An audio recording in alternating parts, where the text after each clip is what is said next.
Arctic অঞ্চলে রাশিয়ার আধিপত্য ক্রমশ বিস্তার লাভ করছে, পাশাপাশি খবরদারিও বাড়ছে। মানুষের মনস্তত্ত্ব এমনই, শক্তি সামর্থ্য বাড়লে তা ছড়িয়ে দেওয়ার প্রবণতা প্রাচীন। সমর বিশ্লেষণ জার্নাল বুলগেরিয়ার মিলিটারি লিখেছে, টুপোলেভ Tu-95MS নামে আরও দুটি বোমারু বিমান সাইবেরিয়ার বেলায়া বিমান ঘাঁটি থেকে কোলা উপদ্বীপের ওলিনিয়া বিমান ঘাঁটিতে মোতায়েন করেছে রাশিয়া। এভি ভেক্টর মনিটরিং রিসোর্স এ নিয়ে স্যাটেলাইট ছবি প্রকাশ করেছে। সেখানে দেখা যাচ্ছে ওলিনিয়া বিমান ঘাঁটিতে নতুন দুটি Tu-95MS সহ মোট 5টি এই বোমারু বিমান, 5টি AN-12 পরিবহন বিমান ও 5টি 38 Tu-22M3 বোমারু বিমান মোতায়েন করা আছে। বুলগেরিয়ান মিলিটারির ভাষ্য অনুযায়ী ইউক্রেনের 1800 কিলোমিটার উত্তরে ও ফিনল্যান্ডের 150 কিলোমিটার দূরত্বে অবস্থিত ওলিনিয়া বিমান ঘাঁটির প্রতি পশ্চিমা নীতি নির্ধারক ও বিশ্লেষকরা মনোযোগ নিবদ্ধ করতে বাধ্য হবে, কেননা দূরবর্তী আক্রমণের দিক দিয়ে ওলিনিয়ার অবস্থান খুবই কৌশলগত। ওলিনিয়াতে নতুন করে দুটি Tu-95MS সহ সার্বিকভাবে রাশিয়ার এই সামরিক মোতায়েন হয় ইউক্রেনে নতুন আক্রমণের পরিকল্পনা অথবা আর্কটিকে নিজের থাবা আরও শক্ত করার উপায়। এটি নেটোর জন্য দুশ্চিন্তার কারণ বলে মনে করছে বুলগেরিয়ান মিলিটারি। Tu-95MS-কে নেটোর সাংকেতিক ভাষায় বলা হয় BRH।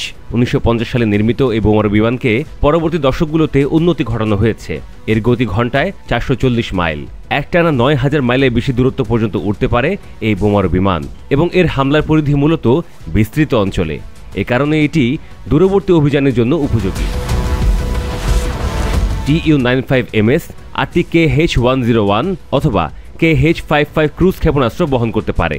2500 কিলোমিটার পাল্লার এই ক্ষেপণাস্ত্রগুলো সুনির্দিষ্ট লক্ষ্যমাত্রায়, বিশেষ করে যে কোনো অবকাঠামো, সামরিক ও বেসামরিক স্থাপনায় আঘাত করতে সক্ষম, এবং শত্রুর আকাশ প্রতিরক্ষা ব্যবস্থাকে বিমানের উপস্থিতির জানান না দিয়েই।